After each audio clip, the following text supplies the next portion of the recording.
가지금 경감방안 컨설팅 케이스 계속 진행하겠습니다. 지난번에 가지급금을 상환하는 데 있어서 이제 배당을 활용하기 위해서는 기존 제3주주 지분을 회수하는 회수의 주체가 대표이사 본인이 아니라 자녀. 왜냐면 이제 가압승계까지 염두에 둔다면. 근데 이제 이 자녀는 특정 법인을 보유하고 있어요. 특정 법인의 대표이사면서 경영주입니다. 경영과 소유를 같이 하고 있다. 그래서 주식을 개인이 100% 다 인수하느냐. 자, 인수할 때 정당한 사유가 있냐 없냐. 또는 일정 기준 금액까지는 개인이 인수하고 부분적으로 법인이 인수하냐. 아니면 전부 다 법인이 인수하냐. 그 네 가지 중에 선택을 해야 될 문제가 있다고 말씀드렸는데 관련된 세법 중에 하나 주목해야 될 거는 자, 지금 비특수관계인의 거래잖아요. 네네. 그리고 양도자는 개인이고 양수자가 법인인 경우에 비특수관계인의 거래에는 이 양도자 같은 경우는 소득세법상 부당행위에 해당되지 않기 때문에 추가적인 세법 제재가 없어요. 양수자 같은 경우도 뭐 입금 산입이나 손금 불수한입 같은 제재가 없습니다. 법인세 과세 문제가 없어요. 그래서 주식을 전체 다 특정 법인이 양수할 수도 있어요. 그리고 개인이 일부 법인이 일부 양수할 수도 있고 그런 판단은 어떻게 내릴 거냐. 기존 회사를 자녀가 나중에 승계할 가능성이 있냐.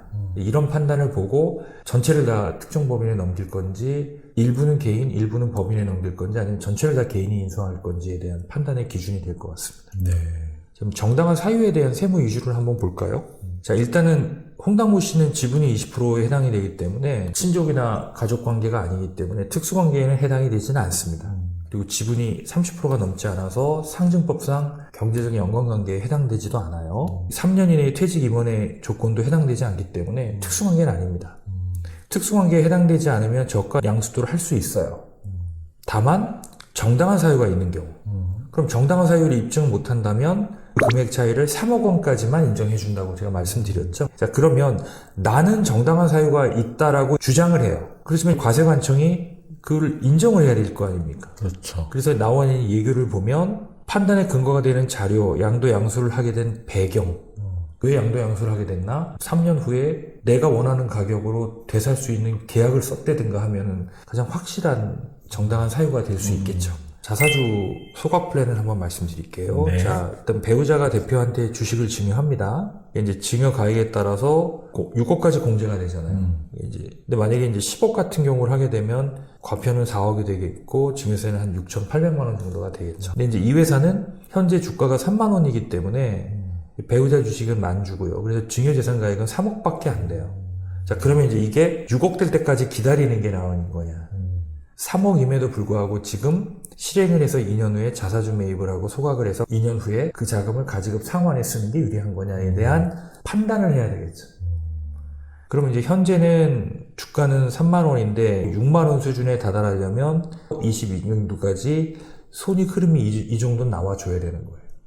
그래서 해당 기업이 이 정도 손익을 낼 수 있다고 한다면 3년 후에 6억이 되는 시점에 진행을 해도 되겠죠. 액면가 변동 소각 같은 경우는 이 케이스는 양도를 끝내고 배우자 증여도 하고 난 후에 이제 주주의 주식을 액면가로 균등 소각했다.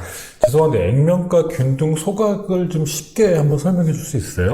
자, 이런 거죠. 자본금이 5억이에요. 네. 4억을 감자를 하게 되면 이제 자본금은 1억이 남게 되겠죠. 예. 그러니까 각자 출자한 액면가액 기준으로 4억을 다 돌려준 거예요. 근데 자기가 투자한 원금을 회수한 거죠. 원금만. 네. 원금만 회수했는데 그런데 문제는 특정인만 원금으로 회수하고 특정인은 회수하지 않게 되는데 누군가는 이익을 얻게 되잖아요. 그렇죠. 주가가 10만 원인데 이거를 5천 원에 회수해 가네. 아버지는 5천 원에 회수해 갔으면은 아버지가 9만 5천 원에 상당하는 이익을 남겨준 거잖아요, 법인이. 그렇죠. 그 이익은 이제 다른 주주가 얻게 되는 거겠죠.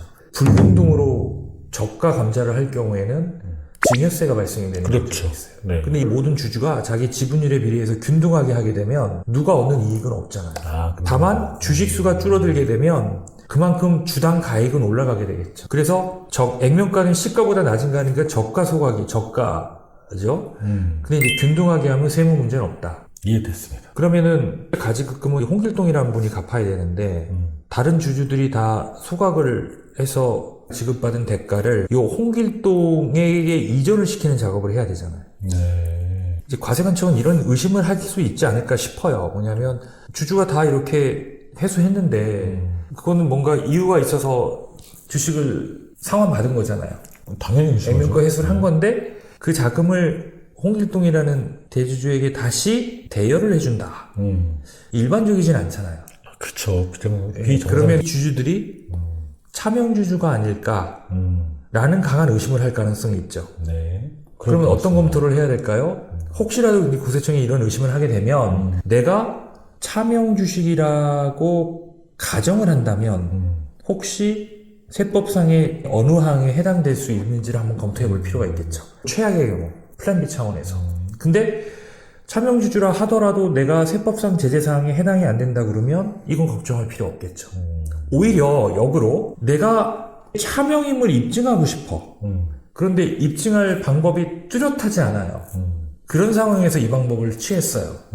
그래서 국세청이 이거 차명이네, 차명 같네, 그리고 차명으로 인한 페널티가 크지 않아. 그러면 역으로 이 방법을 통해서 차명임을 입증할 수 있는 하나의 방법이 될 수도 있겠죠. 네. 두 번째, 특수관계인의 금전대여에 대한 증여 추정 가능성. 자, 이거는 우리가 다 가족들이라고 한다면 가족들 간의 거래는 일단 증여로 보겠다라는 거예요. 증여를 추정하게 되면 그 추정의 효력을 무력화시키려면 입증을 해야 되잖아요. 그래서 금전소비대차 계약 언제까지 원금 상환 받겠다는 내용들을 구체적으로 명시를 하면 이거 실질적으로는 대여구나.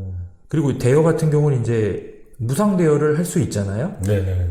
4.6%로 계산한 금액이 1,000만 원을 넘지 않는 경우 이거 계산하면 인당 2억 1천 정도, 대부분 2억 1천 안에 범위 안에 들어와 있으니까 차용증만 잘 쓰면 추정의 가능성은 피해갈 수 있지 않을까 하는 게 개인적인 생각입니다. 네. 자, 그리고 세 번째는 이제 기업 내부적인 문제인데요. 실제 이런 거액을 주주들에게 일단은 환급을 해줘야 되니까 환급을 해주고 어쨌든 간에 대여를 받아서 그 자금을 다시 법인에 상환하기까지 운전자금의 흐름이 있어야 되잖아요. 예, 그래서 유동자금을 확보할 수 있냐가 별개의 재무적인 하나의 이슈가 되겠죠.